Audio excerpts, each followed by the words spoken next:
Hello students, welcome once again in unit number 12, aldehydes, ketones and carboxylic acids.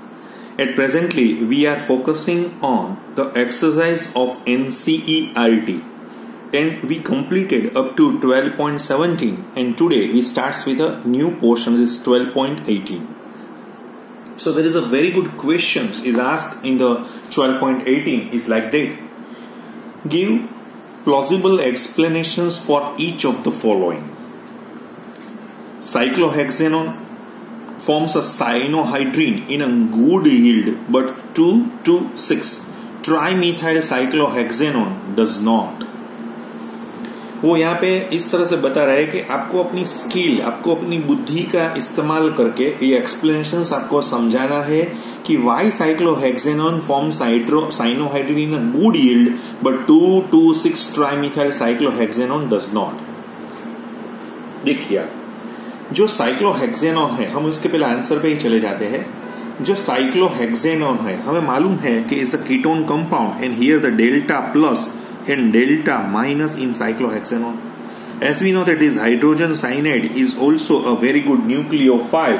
So there is a nucleophilic addition reactions can take place. So in these additions reactions of this compound of cyclohexanone, where your H is attached with a O and CN is attacked on this partially positive carbon, so we get a product is cyanohydrine or cyclohexanone cyanohydrine. But in this case, nucleophile cyanide can easily attack without any steric hindrance because in cyclohexanone in your alpha position there is no group. So there is no steric hindrance or crowding effect at the alpha positions, right? But in the case of this compound is 2,2,6. Here the structure is wrong, okay? Structure is wrong. This is 2,2,6. So there is a printing mistake in the book. So we have to rectify this mistake. So 2,2,6 trimethyl. So in this case 2,2,6 trimethyl, we know that this is delta plus and delta minus HCN. But here the cyanide is attacked on the carbonyl carbon. But this carbonyl carbon is crowded with the adjacent alpha carbon, means methyl group. So they here in the case of 2,2,6 trimethyl cyclohexanone, methyl group at alpha positions offer steric hindrance. So as a result, cyanide cannot attack effectively. Okay, so it means that nucleophilic attack by cyanide ion occurs readily in cyclohexanone and gives a cyanohydrine is obtained in a very good yield. Okay तो आपको यहाँ पे समझ में आ गया है कि ये क्वेश्चंस आपको किस तरह से यहाँ पे पूछा जा रहा है. दूसरा जो क्वेश्चंस है वो यहाँ पे आपको पूछा गया है. मैं आपको पहले इसका डिस्कशन करवा देता हूँ, बाद में मैं आपको यहाँ पे उसको इसकी जो प्रोसेस है वो हम समझना चाहते हैं. देखिए ये जो मुझे यहाँ पे सेकंड नंबर का जो क्वेश्चन है यहाँ पे मुझे जो पूछा गया है वो मुझे यहाँ पे बताया गया है वो इस तरह से है कि there are 2 NH2 groups in semi-carbazide, but however only one is involved in the formation of semi-carbazone. लेकिन हमें मालूम है, ये मैंने अभी आपको डिस्कस भी किया था उस टाइम पे, because this is a structure of NH2CO NH2. यहाँ पे क्या बोल रहे हैं, दो NH2 है, लेकिन ये NH2 ही प्रोसेस में पार्टिसिपेट हो रहा है, ये नहीं हो रहा है. What is the reason behind that? We know that there is a NH2CO NH2 में वो रेजोनेंस होने की वजह से, राइट. सो इस रेजोनेंस की वजह से क्या होगा, this nitrogen lone pair which can be shifted to between N and C at that time this pi bond is shifted to O. तो मुझे यहाँ पे मिल गया. देखिए यहाँ पे इसके पास लॉन पेयर ही नहीं है, यहाँ पे लॉन पेयर है ही नहीं, फिर ये यहाँ पे लॉन पेयर लगा के वो जो हमारा रेजोनेटिंग स्ट्रक्चर हमें मिल रहा है. सो यहाँ पे क्या हो रहा है कि nitrogen does not having a electron density because the electron density on NH2 group involved in the resonance so it's decreasing. So as a result it cannot act as a nucleophile, क्योंकि nucleophile की पहली conditions क्या होती है, उसके पास lone pair होना चाहिए. यहाँ पे ये जो लॉन पेयर उसके बिल्कुल बगल में पड़े C डबल बॉन्डों की वजह से रेजोनेटिंग स्ट्रक्चर में पार्टिसिपेट होने की वजह से यहाँ पे प्लस चार्ज आ गया है. सो अदर NH2 ग्रुप, जो यहाँ पे NH2 ग्रुप है, वो रेजोनेंस में पार्टिसिपेट ही नहीं हो रहा है, इसलिए उसका लॉन पेयर उसके पास ही है। सो वो न्यूक्लियोफाइल की तरह एक्ट कर सकता है और वो अटैक कार्बोनिल कार्बन पे करके वो सेमी कार्बेजॉन कंपाउंड्स है वो अपनी तरह से बना रहा है। आपको समझ में आ गया? Electron density on the NH2 group who participate in the resonance is decreasing, so hence it does not act as a nucleophile. But in contrast, the lone pair of electrons on the other NH2 group, ये जो वाला NH2 group है, right, which is not involved in resonance, hence is available for the nucleophilic attack on the C double bond or group of aldehyde and ketones, and they form a semi carbazole. ठीक है?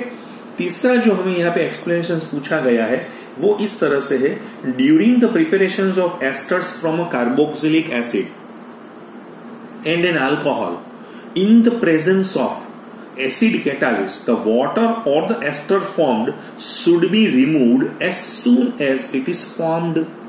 ये पूछा गया है। तो हमें मालूम ही है, क्या मालूम है हमें कि the formation of ester from a carboxylic acid and alcohol in presence of acid catalyst is a reversible reactions. ये हमें पता है, ये reversible reactions है। In the case of the to shift the equilibrium in the forward, मुझे यहाँ पे इस तरह से जाना है तो मुझे ये निकालना पड़ेगा या मुझे ये निकालना पड़ेगा ताकि ये reactions forward ही हो रहे। So here ester along with water is formed reversible from a carboxylic acid and an alcohol in presence of an acid. So if either water or ester is not removed as soon as it is formed, then it reacts to give a black threat. So the back attack at the reaction is reversible. Therefore, to shift the equilibrium in the forward reactions to produce more ester, either of the two should be removed. ठीक है? तो ये आपको पता चल गया। देखिए ये 19th वाला क्वेश्चन है ना, बहुत बढ़िया क्वेश्चन है, लेकिन यहाँ पे जो बुक है ना उसने वो थोड़ा ज्यादा मेरी वजह से ज्यादा थोड़ा उसने डिस्कशन किया हुआ है। ठीक है, जैसे ये जो क्वेश्चन है जैसे मैंने MCQs में पूछा जा रहा है तो आप किस तरह से सोच सकते हैं। उसने क्या बोला है, an organic compound contain 69.77% of carbon, 11.63% of hydrogen and rest is oxygen. Okay, the molecular mass of the compound is 86. Okay, it does not reduce Tollens reagent. इसका मतलब ये है कि हमेरा जो कंपाउंड है वो Tollens reagent का रिडक्शन नहीं कर पा रहा है, यानी हमेरा कंपाउंड है वो एल्डिहाइड नहीं है और एरोमेटिक एल्डिहाइड भी नहीं है, but forms an additions compound with sodium hydrogen sulfide. Sodium hydrogen sulphide से कौन जुड़ना चाहता है? दोनों, एल्डिहाइड और कीटोन दोनों जुड़ सकते हैं, लेकिन हमने पहले ही बताया है कि टॉलेंस है वो एल्डिहाइड के साथ ही रिएक्शन कर रहा है, लेकिन यहाँ पे तो टॉलेंस रिएक्शन नहीं कर पा रहा है। इसका मतलब हमारा जो कंपाउंड है वो डेफिनेटली कीटोन है। और दूसरा वो क्या बता रहा है, give positive iodoform test. Iodoform test कौन बता रहा है? हमें मालूम है आयोडोफॉर्म टेस्ट वही कंपाउंड बता पा रहा है जो C डबल बॉन्ड के बिल्कुल बगल में CH3 टर्मिनल पोजीशन में हो, तो वही बता सकता है। यानी हमेरा जो कंपाउंड है वो हमें ये देखना पड़ेगा कि वो कीटोन 2 नंबर पे होना चाहिए। अभी 86 और ये जो जिसका हम और ओके फाइन, उसने फिर क्या बताया है, on vigorous oxidation it gives ethanoic acid and propanoic acid. अगर हम इथेनोइक एसिड और प्रोपेनोइक एसिड को एक साथ जोड़ दे तो 5 कार्बन होंगे, राइट। तो यानी हमारा कंपाउंड पेंटेन 2 ऑन या पेंटेन 3 ऑन होना चाहिए, लेकिन पेंटेन 2 ऑन होने की वजह क्या है, क्योंकि पेंटेन 2 ऑन C डबल बॉन्डों के बिल्कुल बगल में मिथाइल है, while in case of pentane 3 on तो उसमें C डबल बॉन्ड के बाजू में CH2 है, तो वो आयोडोफॉर्म टेस्ट नहीं दे पाएगा, यानी हमारा कंपाउंड क्या हो गया, पेंटेन 2 ऑन। ठीक है, लेकिन ये जो मैंने आपको अपने स्किल से, अपनी जो एक्सपीरियंस से, आपका जो पूरा डेप्थ है उसकी वजह से आप समझ में आ रहा है, लेकिन हमारी जो बुक है वो उसको किस तरह से, उसने क्या बताया है, right, the possible structure of the compound, right. देखिए, लेकिन ये जो क्वेश्चंस है उसने वो थोड़ा डिटेल में डाला हुआ है। Percentage of carbon is 69.77, percentage of hydrogen is 11.63। तो हमें मालूम है दोनों का एडिशन करके उसको 100 में से कैंसिल कर देंगे, सब्सट्रैक्ट कर देंगे, तो the remaining amount of oxygen वो हमें मिल जाएगी। ठीक है। फिर हमें क्या करना है आपको मालूम है ना, वो टेबल बनाएगा 69.77 डिवाइडेड बाय 12, 11.63 डिवाइडेड बाय 1, 18, उसके जो मोलिकुलर वेट है तो उसमें जो मुझे फिगर मिल रहा है उसमें से कम फिगर ये मुझे मिल रहा है। तो then 5.81 divided by 1.16, 11.63 divided by 1.16 and 1.16 divided by 1.16। So we get the empirical formula C5H10O, right. तो ये हमारी इंपेरिकल फॉर्मूला हो गई। अब इंपेरिकल फॉर्मूला का हम इंपेरिकल वेट भी ढूंढ सकते हैं, राइट। तो वो 86 मिल रहा है और हमारा मोलिकुलर मास भी क्या है, 86 है। तो यानी हमारा मतलब ये हो गया कि जो एन हम ढूंढ रहे थे, राइट, वो जो एन वाला जो हमारा प्रोसेस था तो वो क्या गया है मेरा, तो मोलिकुलर फॉर्मूला और इंपेरिकल फॉर्मूला दोनों एक ही है क्योंकि हमारा एन का वैल्यूज एक है। सो हमें ये मिल गया C5H10O। अभी क्या बता रहे हैं, since the given compound does not reduce the tolerance reagent, it means that it's not an aldehyde and again the compound forms sodium hydrogen sulfate, so addition products and gives a positive iodoform test। तो यहाँ पे हम इस तरह से भी देख सकते हैं ना कि since the compound is not an aldehyde it must be a methyl ketone and the given compound also gives a mixture of ethanoic and propanoic acid, it means that our compound must be pentane 2-on। फिर भी उसने थोड़ा अभी भी detail में जा रहे हैं कि पेंटेन 2-on के सभी रिएक्शंस उसने डाले हुए हैं सोडियम बाइसल्फाइड के साथ। एडिशन प्रोडक्ट किस तरह से दे पा रहा है with the help of sodium hydroxide in presence of iodine, right. जो आयोडीन का जो है तो उसके साथ वो किस तरह से टेस्ट दे पा रहा है परफेक्टली। टेस्ट तो हमें इस तरह से 3 mole of iodine with 4 mole of NaOH इस तरह से देना पड़ेगा, लेकिन जिस तरह से बताया हुआ है और K2Cr2O7 से उसने इथेनोइक एसिड और प्रोपेनोइक एसिड यहाँ पे बताया हुआ है। अगर आपको एक्सप्लेनेशंस पूछे, right the possible structure of the compound, वो अलग है, लेकिन हमें कि भाई right the possible structure of the compound with the reactions, ऐसा कुछ हमें पूछे तो यह सब कुछ हमें करना पड़ेगा। फाइन। अभी जो लास्ट क्वेश्चन है NCERT के एक्सरसाइज का, वो हमें इस तरह से दिया गया है कि although phenoxide ion has a more number of resonating structures than carboxylate ion। हमें मालूम है, हमें जब पढ़ा था तब फिनोक्साइड आयन के 5 रेजोनेटिंग स्ट्रक्चर्स थे, 5 RS ऑफ फिनोक्साइड, यार कैनोनिकल स्ट्रक्चर्स उसके 5 है, और दूसरा कार्बोक्सिलिक आयन में तो 2 ही थे।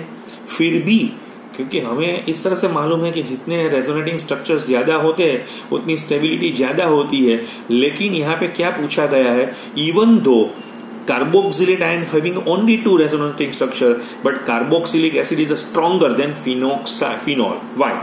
तो हमें ये क्वेश्चंस पूछा, हमने ये बहुत अच्छी तरह से पढ़ाया था। देखिए अपने जब मैंने एसिडिटी ऑफ कार्बोक्सिलिक एसिड का टॉपिक हम चल रहा था तो मैंने ये पूरा 5 स्ट्रक्चर्स है मैंने आपको यहाँ पे बताए थे। लेकिन आप देखिए यहाँ पे क्या हो रहा है, जो आपका नेगेटिव चार्ज है ना, ये स्ट्रक्चर नंबर 2, 3 और 4 में वो कार्बन के साथ जुड़ा हुआ है, यानी carbon is not more electronegative. अभी दोनों में कार्बन और ऑक्सीजन में मोर इलेक्ट्रोनेगेटिव ऑक्सीजन होना चाहिए। फिर भी 3 जो स्ट्रक्चर्स है रेजोनेटिंग स्ट्रक्चर्स है उसमें माइनस चार्ज है वो कार्बन के साथ जुड़ा हुआ है, यानी ये 2, 3 और 4 रेजोनेटिंग स्ट्रक्चर में स्टेबिलिटी पैदा नहीं कर पा रहे हैं, यानी वो जो रेजोनेटिंग स्ट्रक्चर्स है उसकी जो स्टेबिलिटी बढ़नी चाहिए ड्यू टू रेजोनेंस वो इतनी बढ़ नहीं रही है, ठीक है। सो यहाँ पे ऐसा ही कुछ लिखा हुआ है, देखिए आप यहाँ पे क्या दिखाया है। So it can be observe from the resonance structure of phenoxide ion in 2, 3 and 4 less electronegative carbon atoms carry a negative charge. तो ऐसा तो हो ही नहीं कि जो शक्तिशाली लोग होते हैं वही शक्तिशाली नेगेटिव आयन को वो संभाल सकते हैं। Therefore this 3 structures contribute negligibly towards the resonance stability of the phenoxide ion, hence this structure can be eliminated. ऐसा कुछ इलिमिनेट नहीं करना है हमें, हम ये सोच रहे हैं कि उसका जो कंट्रीब्यूशन होना चाहिए वो निग्लिजिबल है। Hence this structure can B also only structure 1 and 5 carry a negative charge on the more electronegative oxygen, while in case of resonating structures of carboxylate ion, यहाँ पे देखिए यहाँ पे कार्बोक्सिलेट आयन दिखाया तो दोनों स्ट्रक्चर्स में ऑक्सीजन के पास ही नेगेटिव आयन है। So in this case of carboxylate ion resonating structures 1 and 2 contains a charge carried by a more electronegative oxygen atom. Further in resonating structures, right, ये दोनों दिखाया है, negative charge is delocalized over 2 oxygen atoms. Okay, while in the case of phenoxide only 1 and 5 ठीक है। So therefore the resonating structure of carboxylate ion contribute more towards to its stability than those of the phenoxide ion. तो उसका result क्या आएगा, carboxylate ion is more resonance stabilized than phenoxide ion, hence carboxylic acid is a stronger acid than phenol. तो इस तरह से हमने आज जो हमारा जो एनसीईआरटी की जो एक्सरसाइज है वो मैंने खत्म कर दी है, ठीक है। अभी हम आज ही एनसीईआरटी की एग्जाम्पलर की तरफ हम आगे बढ़ना चाहते हैं। मैंने आपको कई बार बोला है कि फर्स्ट मेरा जो भी बच्चे जेडब्ल्यू और नीट की तैयारी कर रहे हैं, प्रिपरेशंस कर रहे हैं, उसको क्या करना चाहिए, पहले एनसीईआरटी की टेक्स्ट बुक को जितना भी हो सके इतना डिटेल में जाना चाहिए। जैसे हमने ये चैप्टर, कोई भी चैप्टर है तो मैं क्या करता हूं, पहले जो इसकी थियरी है वो अच्छी तरह से उसका कॉन्सेप्ट समझ में आ जाए। बाद में मेरा दूसरा लेवल क्या है, उसकी जो एक्सरसाइज है, intext solve question, intext unsolve questions भी हम खत्म कर देते हैं। बाद में हम एनसीईआरटी की एक्सरसाइज देख लेते हैं, फिर एग्जाम्पल देख लेते हैं। उसके बाद ही आपका एक लेवल आ जाए, उसको हम बेसिक लेवल ही बोल रहे हैं अभी।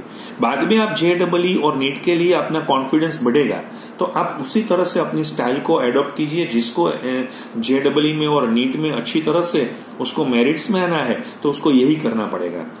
यहां पे क्या दिया हुआ है अब देखिए, addition of water to alkynes, right. यहां पे क्या दिया गया है आप देखिए, additions of water to alkynes occur in acidic medium and in the presence of Hg+2 ions as a catalyst, ठीक है। So which of the following products will be formed on addition of water to but1 under this condition? जो but1 हमें दिया गया है तो but1 का structure हम किस तरह से दिखा रहे हैं, 1 2 3 4, ये but1 का स्ट्रक्चर है। देखिए आप CH3 है, CH2 है, ठीक है। अभी हमें यहाँ पे हाइड्रेशन उसकी प्रोसेस है, राइट। किसकी प्रेजेंस में हमें करनी है, Hg+2 आयन वो कैटालिस्ट है और H+ एसिडिक मीडिया है, ओके। सो हमें मालूम है यहाँ पे H+ और OH- को हमें बिल्कुल यहाँ पे उसको सेपरेट कर देना है और यहाँ पे मार्कोनी को रूल को इसके अप्लाई करना है। सो यहाँ पे कम से कम यहाँ पे कोई भी हाइड्रोजन नहीं है, यानी OH मोर इलेक्ट्रोनेगेटिव ग्रुप यहाँ पे चला जाएगा तो CH3 CH2 यहाँ पे क्या आ जाएगा OH और यहाँ पे क्या आ जाएगा CH2 आ जाएगा। हमें मालूम है यहाँ OH है तो ये पाई बॉन्ड यहाँ पे शिफ्टिंग होके, सो ये this is tautomerism process that we have to observe. So हमें क्या मिलेगा, CH3 CH2 C double bond CH3 मिल जाएगा। ये टॉटोमेरिज्म की तरफ से हो रहा है, आपको मालूम है ना।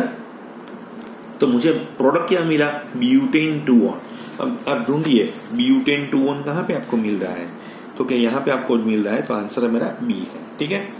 दूसरा में यहाँ बता गया है कि which of the following compounds is most reactive towards nucleophilic addition reactions. हमें यहाँ पे न्यूक्लियोफिलिक एडिशंस करना है तो कहाँ पे हम करेंगे, हमें मालूम है कि जो भी न्यूक्लियोफिलिक रिएक्शंस हमें करना है तो उसमें दो रीजन है, इलेक्ट्रॉनिक फैक्टर भी काम कर रहा है और स्टीयरिक फैक्टर भी काम कर रहा है।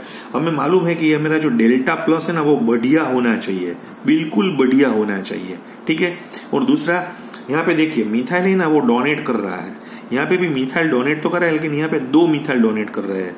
यहाँ पे फिनाइल है ना वो थोड़ा डोनेशंस किया दोनों तरफ से उसकी, लेकिन यहाँ पे मिथाइल डोनेट, यहाँ पे क्या होता है मिथाइल की डोनेशन है इसलिए Δ+ उसने वीक कर दिया है, यहाँ उसने और कम कर दिया है यानी उसका एडिशन। दूसरा इसका स्टीयरिक हिंड्रेंस वो इस तरह से क्राउडिंग इफेक्ट में लगे हुए है कि C डबल बॉन्डो उसके बीच में फंसा हुआ है, तो जो अटैक करने वाला होगा तो उसको दिखाई नहीं दे पाएगा, यानी इसमें टफ हो जाएगा। यहाँ तो रिंग ही है तो यही सेम प्रॉब्लम है। तो अभी compare to this 4 A is our answer. अगर फॉर्मैलिटी दिया होगा तो फर्स्ट वो आ जाता, ठीक है। तीसरा हमें यहाँ पे दिया हुआ है the correct order of increasing acidic strength. तो एसिडिक स्ट्रेंथ को हमें इंक्रीज करना है, 4 दिए हुए हैं उसने क्लोरो एसिटिक एसिड दिया हुआ है, एसिटिक एसिड दिया हुआ है, फिनॉल भी दिया हुआ है, इथेनॉल, और इंक्रीजिंग हमें बता रहे हैं। तो हमें मालूम है अल्कोहल बिल्कुल एसिडिक नहीं है, right. Phenol is more acidic compare to the alcohol, acetic acid is more acidic than phenol, and chloro is electron withdrawing group है। तो इलेक्ट्रॉन विड्रॉइंग ग्रुप होने की वजह से वो क्या कर पाएगा, उसकी एसिडिटी यहाँ पे ज्यादा हो रही है। फिर हमें यहाँ पे एक कंपाउंड दिया हुआ है नंबर 4 में, आप देखिए क्या दिया हुआ है, एक कंपाउंड हमें दिया हुआ है। जो हमें कंपाउंड यहाँ पे दिया हुआ है वो भी आप देखिए, वो फिनाइल बेंजोएट दिया हुआ है। कौन सा दिया हुआ है? Phenyl benzoate. तो फिनाइल बेंजोएट किस तरह से हम बना सकते हैं? तो जैसे हमें फिनाइल बेंजोएट बनाना है तो मुझे क्या करना पड़ेगा? क्योंकि जैसे मेरे पास फिनॉल है, अब देखिए मेरे पास यहाँ पे फिनॉल है, और फिनॉल की जो प्रोसेस है वो बेंजोइल क्लोराइड, जो मेरे पास था benzoyl chloride, C double bond और Cl से मैं उसको पिरिडीन की प्रेजेंस में जुड़ूंगा, पिरिडीन, राइट। तो इसको आपको मालूम है ना, मैंने क्या बोला था आपको, अगर मालूम ना हो तो उसको स्कॉटेन बाउमेन रिएक्शंस भी हम बोल रहे हैं, स्कॉटेन बाउमेन रिएक्शंस भी हम बोल रहे हैं, ठीक है, इन प्रेजेंस ऑफ पिरिडीन। तो मुझे यहाँ पे क्या मिल जाएगा? देखिए यहाँ फिनाइल ग्रुप है, यहाँ पे O है, ये फिनाइल ग्रुप है, ये O है, फिर यहाँ पे C डबल बॉन्ड O है, और फिनाइल मुझे यहाँ पे मिल गया, देखिए यहाँ पे। तो ये जो स्ट्रक्चर्स मैंने आपको दिखाया है वो फिनाइल बेंजोएट का स्ट्रक्चर है, फिनाइल बेंजोएट का स्ट्रक्चर है, ठीक है। तो आपको क्या मिलेगा answer? Phenol and benzyl chloride in presence of pyridine, okay. उसका थोड़ा डिस्कशन भी यहाँ पे किया हुआ है, आप देख लीजिए, मैं जिसकी सॉफ्ट कॉपी दूंगा तो उसमें आप पढ़ लीजिए। The reagent which does not react with both acetone and benzaldehyde, तो एसीटोन और बेंजाल्डिहाइड दोनों से कोई रिएक्शंस नहीं कर पा रहा है। सोडियम हाइड्रोजन सल्फाइड तो हमें मालूम है दोनों के साथ कर रहा है, फिनाइल हाइड्रोजन भी दोनों के साथ कर रहा है, ग्रिग्नाइट भी दोनों के साथ कर रहा है। फैलिंग सॉल्यूशन ऐसा कुछ होता है कि वो बेंजाल्डिहाइड और एसीटोन दोनों के साथ रिएक्शंस कर नहीं पा रहा है, बेंजाल्डिहाइड के साथ टॉलेंस कर पा रहा है, ठीक है। तो इस तरह से हमें यहाँ पे भी आंसर जो है वो मिल सकता है कि falling solutions does not react with acetone and benzaldehyde, ठीक है। फिर हमें यहाँ पे कुछ 6 नंबर में यह दिया हुआ है कि Cannizzaro reactions is not given by, तो केनिज़ारो रिएक्शंस कौन नहीं दे पा रहा है? तो कि जिसके पास अल्फा हाइड्रोजन होगा वो नहीं दे पा रहे हैं, ठीक है, वो तो aldol कंडेंसेशन है। तो यही है, देखिए यहाँ पे अल्फा कार्बन है, हाइड्रोजन नहीं है, यहाँ पे भी अल्फा कार्बन है, हाइड्रोजन नहीं है, इसके पास तो अल्फा कार्बन हाइड्रोजन दोनों कुछ भी नहीं है, लेकिन इसके पास अल्फा कार्बन और हाइड्रोजन दोनों है, तो ये केनिज़ारो नहीं दे पाएगा, ठीक है। Next one, which product is formed when the compound benzaldehyde is treated with concentrated aqueous solution? तो हमें मालूम है कि when benzaldehyde reacts with a concentrated aqueous KOH, तो उसका तो केनिज़ारो रिएक्शन चल रहा है। तो केनिज़ारो में तो हमें मालूम ही है कि एक का ऑक्सीडेशन होगा, एक का रिडक्शन होगा, यानी बेंजाल्डिहाइड एक मॉलिक्यूल्स को बेंजाइल अल्कोहल में डाल देंगे, दूसरे को बेंजोइक एसिड में डाल देंगे, और benzoic acid is acidic in nature, so it reacts with the remaining amount of the KOH and is converted into sodium benzoate. तो हमें मेरा आंसर यहाँ पे मिल गया है, ठीक है। नेक्स्ट फिर से आपको पूछा गया है, देखिए ये प्रोपाइन है, HgSO4 1% HgSO4 के साथ मैंने अभी दिखाया था, आइसोमेरिज्म है, और यहाँ पे क्या है, तो उसने बोला ये स्ट्रक्चर ए कौन सा है और टाइप ऑफ आइसोमेरिज्म क्या है, तो हमें मालूम है टोटोमेरिज्म ही होगा, और इसमें जब जैसे डालेंगे तो यहाँ पे OH आएगा, यहाँ पे H आएगा, तो prop 1:2 का स्ट्रक्चर्स मुझे यहाँ पे मिल जाएगा। तो इस तरह से भी हम क्वेश्चन 8 का आंसर यहाँ पे दे पा रहे हैं।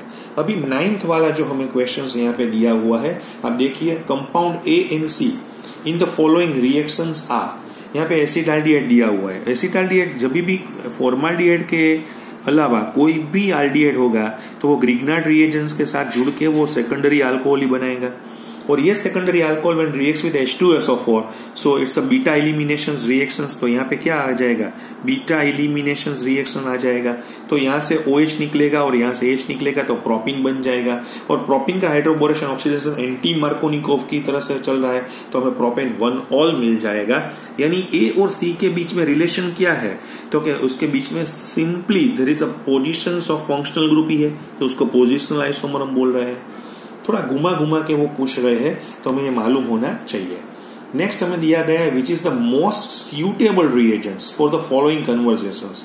कन्वर्सेशन देखिए, 1 2 3 4 5 6, 1 2 3 4 5, यानी एक कार्बन कट हुआ है, कीटोन का ऑक्सीडेशन ही है, तो टॉलेंस उसका माइल्ड है, माइल्ड कीटोन का नहीं कर सकता है, बेंजोइल पेरोक्साइड भी नहीं कर पा रहा है, ये भी नहीं कर पाएगा। आयोडीन और NaOH ही है, वही COCH3 ग्रुप को कहां पे डाल देंगे? COOH में डाल देंगे। So it's a one type of iodoform test ही यहाँ पे दिखाया हुआ है।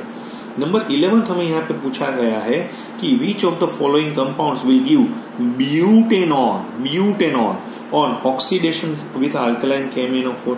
आपको क्या बताना है? ब्यूटेनॉन बनाना है, यानी कीटोन है। कीटोन कब मिलेगा? सेकेंडरी अल्कोहल हो तो ही वो, क्योंकि जो एल्डिहाइड होते हैं तो वो तो प्राइमरी अल्कोहल का ऑक्सीडेशन ही एल्डिहाइड में चला जा रहा है, लेकिन जो सेकेंडरी होते हैं वो कीटोन का जो है वो उसकी प्रिपरेशंस में चले जाएंगे। तो butane two ol is our answer. Okay, 12 number में पूछा गया है in Clemmensen reduction process a carbonyl compound is treated with what? तो हमें मालूम है in Clemmensen reduction zinc mercury amalgam, right? और zinc amalgam when reacts with a hydrochloric acid, so they gives carbonyl group into methylene group. तो यहाँ पे carbonyl methylene में चला जाएगा। तो जो ये प्रोसेस है हमें यहाँ पे दिखाई गई है। तो आज हम यहाँ पे रुकेंगे। अभी नेक्स्ट जो क्वेश्चन है 13 वाला वो हम नेक्स्ट सेशन से लेंगे। अभी एमसीक्यू का फर्स्ट लेवल मैंने यहाँ पे कंप्लीट किया हुआ है। आप भी साथ साथ में मेरे साथ भी आपकी एक्सरसाइज खत्म कर दीजिए।